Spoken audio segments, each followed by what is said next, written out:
Pride ko palagi na pinipresent yung ating mga young officers.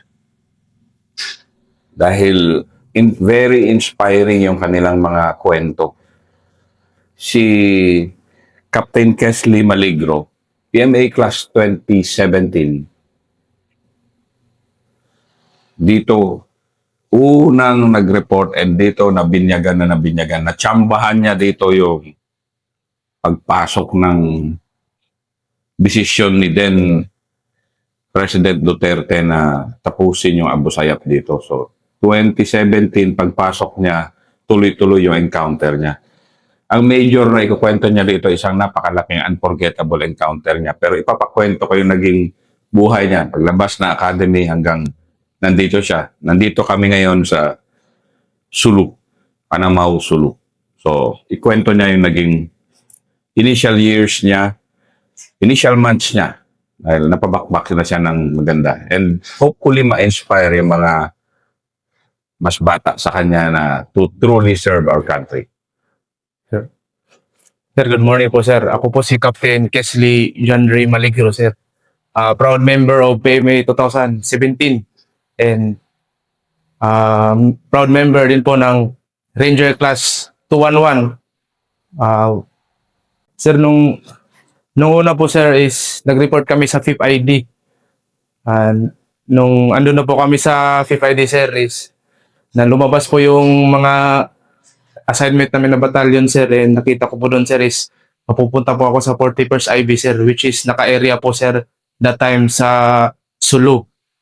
So, akala ko po noon, sir, is makaka-explore na ako sa area ng Luzon, which is yun pala, sir, is sa Mindanao din pala ako mapupunta.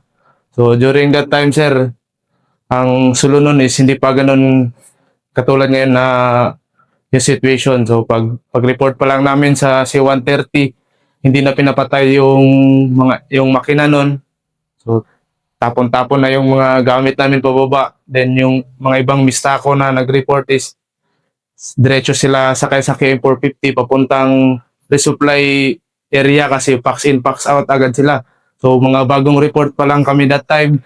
Naka-snappy uniform pa kami kasi galing kami send-off ceremony sa Villamor.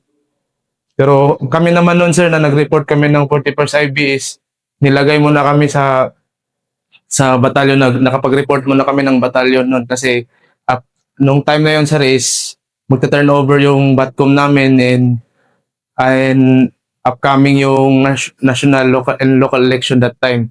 So after ng election na yun, sir, is simula June is tuloy-tuloy na po yung operation, sir, nung time na yun. At doon ko po na realize, sir, na ganun po pala yung buhay ng mga sundalo sa Sulu noon. Halos ang isang buwan po, sir, is ang bilis lang po matapos, halos tatlo apat na resupply lang. So nagugulat na lang kami is yung tropa mag-RNR na. Pero nung nasa PFP ako, sir, tinuturo sa amin sa mga FTX paano yung mag-operate sa Real McCoy. Tapos nung nag-report na ako sa Sulu, sir, lalo na nung first encounter, sir, napaka-curious ko kung ano ba talaga yung itsura ng kalaban, ano bang mangyayari sa encounter. So napaka-curious ko nun. Patayo-tayo pa ako, sir. Tapos only may one time nun, sir, nasabugan ako ng M203 ng Abu Sayyaf. Plus na-realize ko, sir, na hindi na pala FTX yung nangyayari sa akin, kundi real McCoy na pala, sir. First encounter, kwento mo nga. Sir, yung first encounter ko po, sir, is nasa sa Barangay Sinumaan po yun, sir, sa Mount Sinumaan. So that time, sir, as a fresh graduate, sir, ako po agad pinag-leading ng sir. So leading platoon. So that time, sir, naniwala lang ako sa combat tracking skills ng lead scout ko. Then ina-apply ko yung natutunan ko na map-reading hanggang natumbok namin yung objective. So that time, sir, is yung objective namin is isang area pero which low ground siya na medyo pwede nang pagpwestuhan. Pero nagka-gut feeling ako nun sir na kailangan ko pang i-clear yung unahan ng ridge line. So yun pala sir nung napuntahan namin is may laman pala na mga kalaban that time. Then maswerte kami nun sir kasi Friday yun, parang nag-get together yung mga Abu Sayyaf that time sir, na nakita pa namin andun yung mga asawa nila, andun yung mga anak nila. Yun pala yung nakukuha na ISR na may mga naliligo sa baba kasi yun pala yung mga anak nila na naliligo kada hapon. So nung buti na lang sir, naka high ground yung kalaban nun. Buti na lang is parang naka-consolidate sila sa gitna ng harbor site nila at nag-gathering sila kasama yung mga family nila. So hindi sila nakalatag sa pwesto nun, kaya nung inakyat namin sila, gulat na gulat sila nung may dumating na andun kami, mga sundalo nun. So Masaya una mong yeah, first encounter. masaya yung first encounter ko nun sir. Yan. Si Captain Kesley kasi, nakapitong encounter siya in a span of 1.5 years. Yes. In a span of 1 year nga lang di ba? Opo sir. Ganon katindi dito nun sa 41st Infantry Battalion dito sa Sulu. Kasi 41st galing yan ang North, Abra, ganyan. Pero dito, napasabak sila dito. Yan Yung pangalawang encounter ko po noon sir is may objective kami sa may landing zone sir. Ang kasama kasi nung time na yon sir is battalion size kami nag-ooperate sa Sulu. So may mga mista akong nag-report din, nakasama ko sa batalyon, nag-ooperate. So, masaya kami kasi parang nag-FTX lang kami sa PMA that time. So, nakikita ko, nababag down sa lakad yung mista ko, kakantsawan kami. So, nung time na yun, sir, is naging leading yung combat group nila. Tapos, dahil naghahabol kami sa oras, sir, instead na yung landing yung may ridge line na binaba namin, pag akyat po noon is may landing zone, then mga 500 meters yun po yung objective namin sir. Tapos ang nangyari noon sir, dahil naghabol kami sa oras, instead na magpa-farthest route kami, ikutan yung landing zone, is inobserve na lang, tas nung medyo clear, nagbounding overwatch, diretso na tinumbok yung objective. Which is, nung kalagitnaan, yung nasa gitna na kami, nakita ng isang tropa namin na may mga taong nakakiblar doon sa isang side ng landing zone. Which is, yun pala yung kalaban. Yun pala yung mga advance post ng kalaban nung time na yun. Then, napabakbak kami na nasa landing zone. So, yung cover lang namin nun, mga jungle pack lang. So, grabing na kita nyo, bagong teniente, second lieutenant, kung may ramdam niya agad yung intensity ng Sulu fighting. Just a few months out of PMA. Just a few months out. Ganyan katindi. And then ganyan yung commitment ng isang officer. Like ikaw noon, ng mga panahon na yun na puro bagbagan yung ano mo. Anong kwan mo nun, bilang isang combat leader? Ano yung mga nare-realize mo nun na talagang ito ang mundo ko, ito yung gano'n ba, yung mga big decisions mo nun ng mga panahon na yan?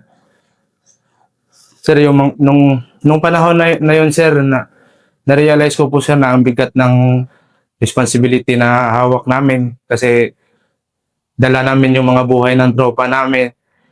At kahit at the early age, ako noon sir, 21 years old ako, nag-graduate na nag-operate na po sa Sulu noon.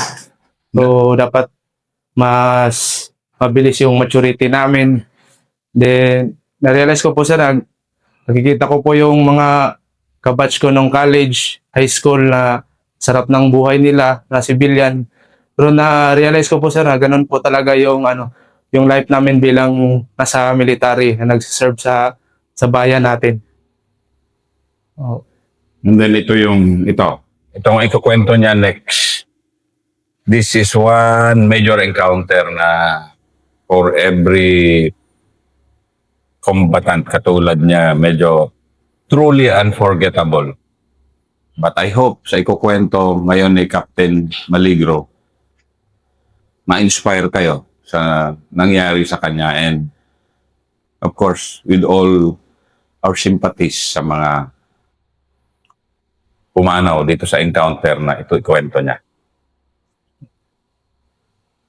So, around November po yun, 2018.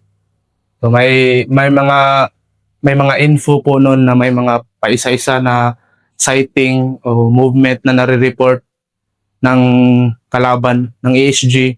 So, around Metro Holo.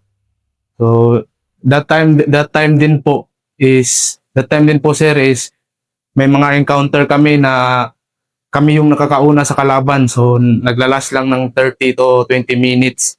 So, that time, naging wisdom ng mga commander sa taas nun, sir, na it is about time na itry natin mag small unit operation sa Sulu. So, yun na yung naging diskarte namin nun, sir, na instead na isang batalyon size operation yung mag-ooperate, mag-clear nun sa vicinity ng Metro Holo, ang nangyari po nun, sir, is hiniwalay-hiwalay po kami na 3 combat group and isang command group. So, dati, sir, is usually yung isang combat group is dapat kitaan lang yung distance para supporting distance. Pero that time nangyari po, sir, is 5 to 7 kilometers away po kami, 3 combat groups. So, nung morning po sir, 16 November 2018, around 0200, so nag-cross kami ng LDLC. Pumasok kami dito sa may northern portion,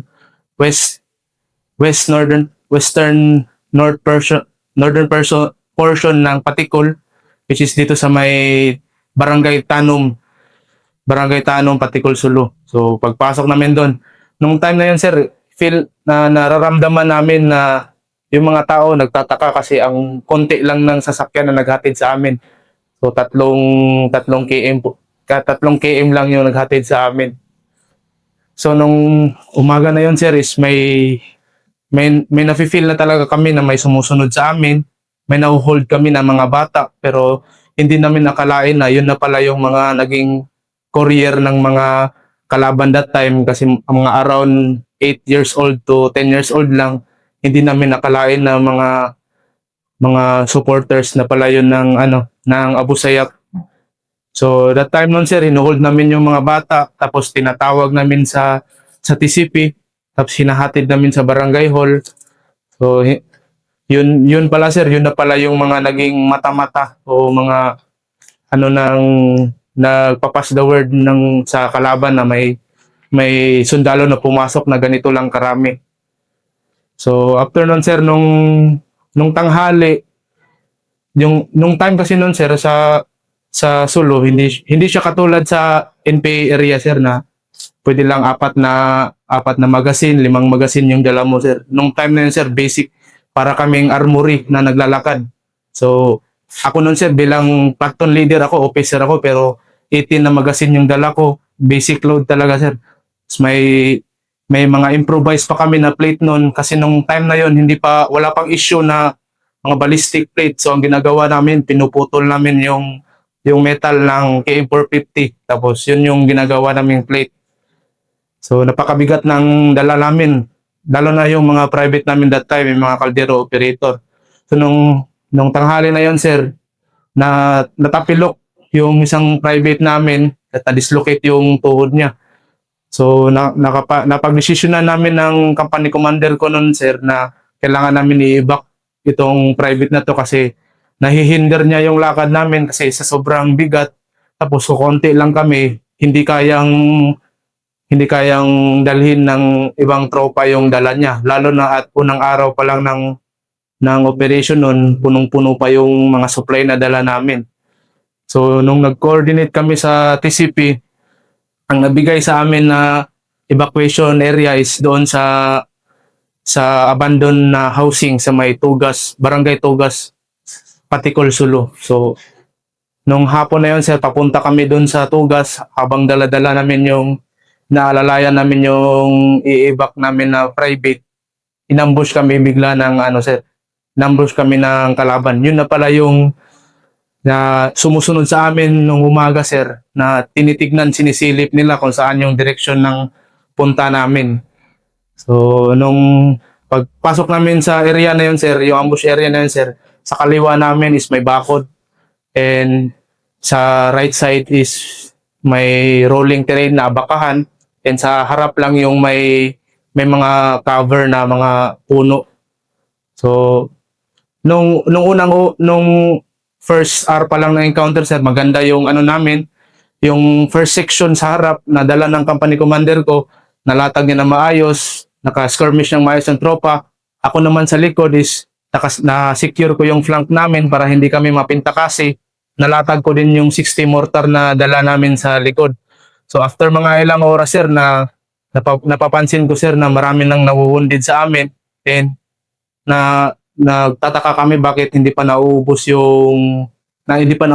ng bala yung kalaban kasi sa base report nun, sir, is 10 lang, more or less 10 yung kukonfront namin na kalaban nun. So later on, hindi namin na nag-consolidate pala yung mga kalaban nun. So more or less 50 to 80 na yung kinoconfront namin nung encounter na yun. Tapos nung nakita ko, sir, na na-wounded na yung company commander ko, marami na ring na-wounded sa first platoon. So nag-instruction na ako that time, sir, na i-consolidate na yung mga wounded para ma-first aid sa harap.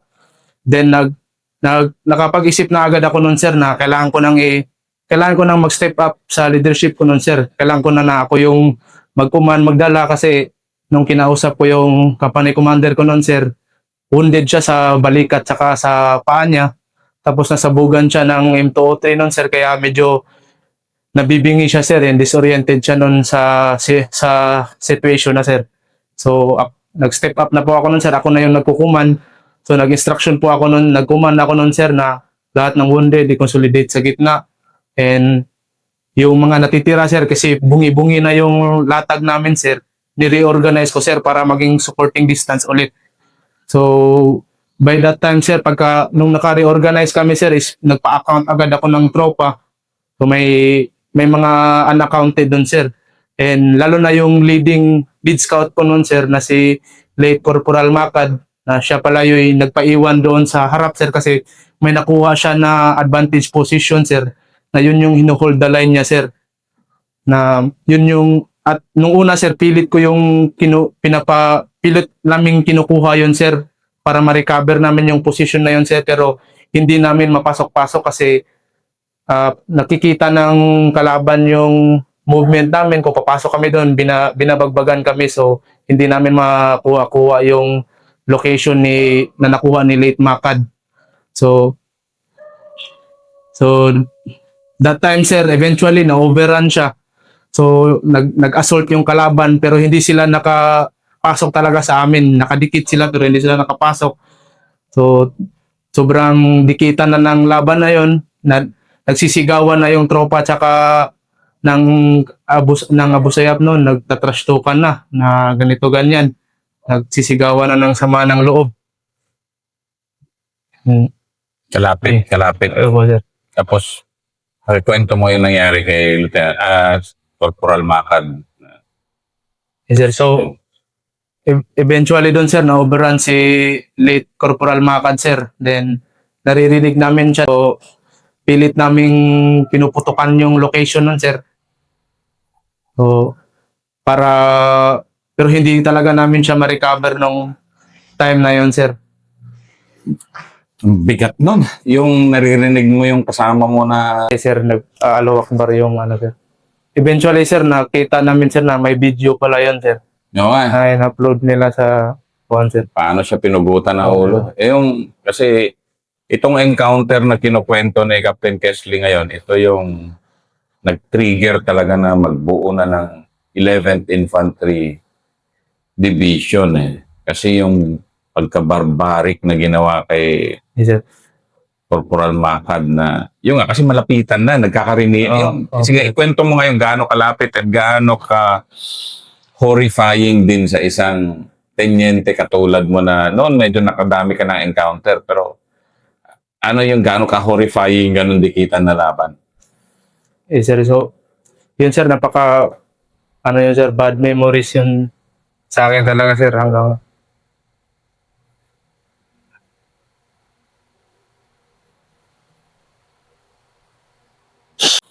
Ayan.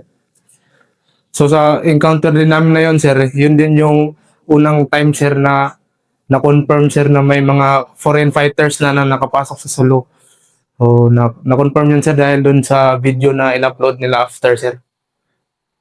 Then, sir, maswerte po ako nun sir. Matatapang po yung mga tropa ko nun sir. Yung 5 po doon na nagbuwis ng buhay nila sir, na sila late Corporal Macad, late Corporal Apalin, late Corporal Manuel, nila late Sergeant Francisco, saka nila late PFC Labutan. And yung 23 po na tropa ko noon na sir na wounded in action. No, kahit po ganun yung nangyari sa amin is lumaban po sila hanggat sa makakaya namin. Then yun din po yung naging eye-opener sir na eventually nakapag-decide yung sa taas na there is a need na talaga sir na magbuo ng 11th Infantry Division, which is dahil din doon sir sa pagkabuo ng 11th Infantry Division is yun din yung mga naging daan kung paano naging peaceful ngayon ng Sulu. So yun talaga sir, freedom is never free. So yung at least sir, yung mga nagbuwis ng buhay nila na mga sundalo is hindi na sayang kasi sa time ngayon nanalo tayo sa campaign, nakamit natin kung ano yung end state na gusto natin, naging peaceful ang Sulu, and hindi na siya katulad nung mga time 5 years ago, hindi na katulad nun yung situation dito sir. Sige nga, ikwento nga, Kesley. Kasi yung nga, napakabigat nun sa'yo dahil wounded ang CEO mo, step up ka talaga to the situation. Opo sir. Ang mahirap nun kasi matagal, ilang oras bago kayo na-extricate eh. Di ba? Ilang oras ba? Ikwento mo nga kasi yung nga, 5 ang kiya sa tropa ni na Captain Maligro, 23 yung wounded. Ang pinakamahirap sa isang officer kasi, yung alam mo may mga patay ka, may mga wounded ka, hindi kayo kaagad makakban ba? Dahil ang hirap din kayong i-reinforce. So, i-ano mo nga yung intensity ng emotions ng isang combat leader ng mga panahon na yon. Yung sa'yo, yung emotions mo na tumatakbo sa utak mo noon ng mga panahon na yon. Sir, nung time na yun, sir, na-encounter kami, na-ambush kami around 3 p.m. ng hapon. So, kahit nung dumilim na, sir, kung pag-aalala ko, mga 7 p.m. is mayroong ongoing pa rin yung putukan nun, sir. So, nakikita ko, sir, marami nang wounded sa kasama namin. Yung senior ko na company commander ko, sir, na wounded na rin. So, na-realize ko nun, sir, kung hindi ako mag-step up noon, kung hindi ako lalaban, kung upapakita ko na may natatakot ako, may weakness ako noon sir, is baka ikakamatay namin lahat. So dapat talaga noon sir na nag-decide na talaga agad ako noon sir na step up ko yung sarili ko. Nag-act na ako sir as the overall commander ng combat group namin. Then sa time na yun sir, napakahirap kasi yun pala yung isang mahirap sir, pag nagkakatabi na yung mga wounded, kikita nila na may namamatay na sa kasama namin. So nagiging low moral na yung mga tropa. Maraming iiyakan, nagsisigawan na. So dapat ako noon as naiwan na officer noon, so naging trabaho ko rin yun na ipacify. Nilayo namin yung mga conscious tsaka unconscious na wounded. Tapos siniparit namin yung mga naging napatay na. So, para hindi mas maging low moral, hindi mas maging mahirap dalhin yung mga tropa. Tapos yung iba na kaya pang lumaban is lumaban pa sila. Kumuha pa sila ng mga sektor. So, nung time na yun sir, ang hirap namin i-recover kasi nung tumatawag yung tumatawag ako sa TCP noon sir, tinatawagan ako ng batalyon S2 namin noon sir na maging alerto kami sir kasi yung heat signature ng ISR noon sir, marami pang heat signature na nakukuha paikot sa location namin sir na gumagalaw din nung around mga alas 10 o 10 ng gabi at 11 ng gabi sir. Nagpapaputok, parang nagre-recon shot yung kalaban sir kung may magre-respond sa amin. So minsan nag-aano sila ng yung fight na putok sir, yung tag tatatag tatatag tatag. So inaano nila na parang nag-atras na sila. So pag after mga 5 minutes kung may tatayo sa amin bigla silang burst fire. So Gabi yun, gabi. gabi na Gabing-gabi yun, na talaga yun. sir. So inaano nila sir na kunwari magpo-pull out sila para isipin namin na umalis sila, mag-reorganize, tatayo kami, bigla silang mag-burst of fire. So, ganun po yung nangyari, sir.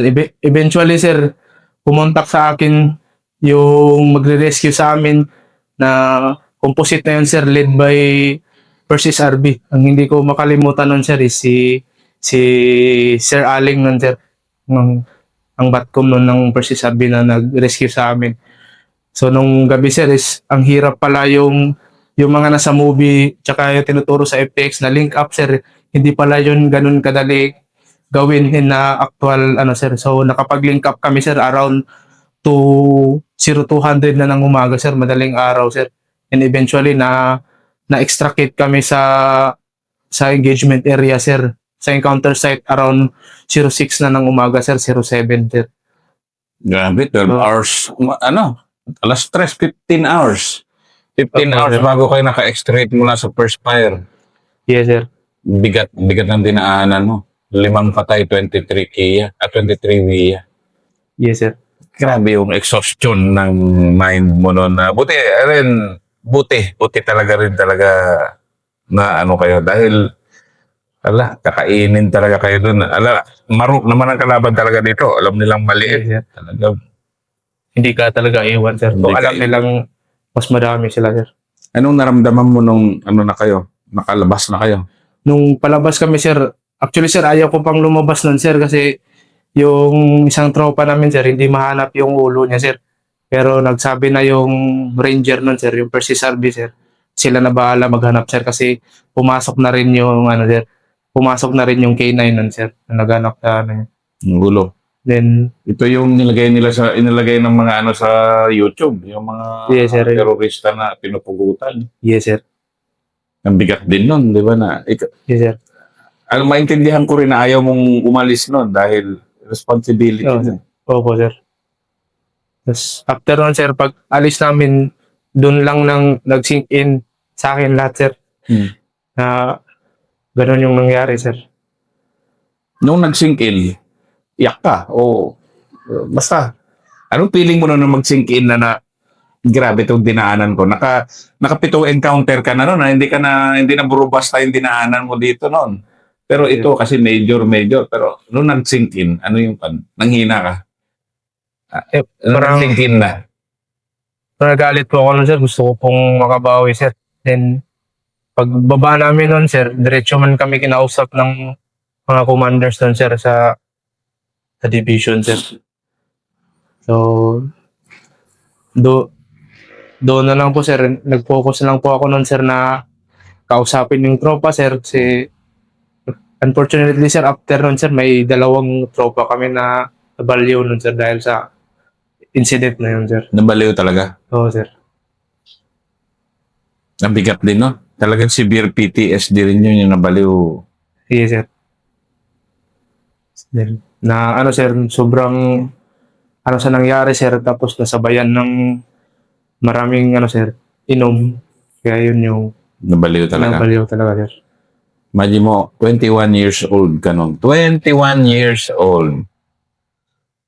Yes, sir. Dumaan ka na sa 7 encounter, pero ito, patay ang 5, wounded ang CO mo, 23 Ria, 2 baliw.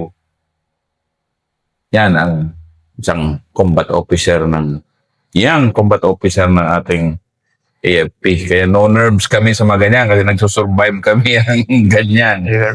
O sige, pasalamatan natin yung 41st, mga tao mo, mga tumulong sina Ranger Aling.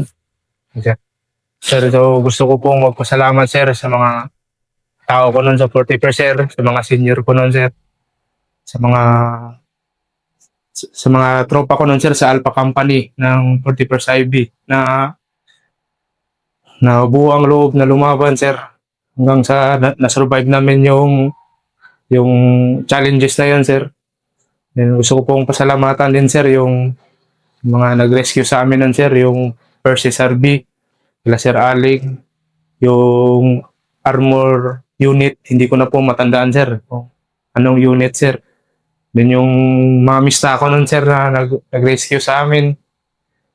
Then sa mga commanders nun, sir, na eventually na kapag naging action taken, sir, na magbuo ng isang division dito, sir. Which eventually naging peaceful ang solo, hindi naging sayang yung mga sacrifices namin nung araw.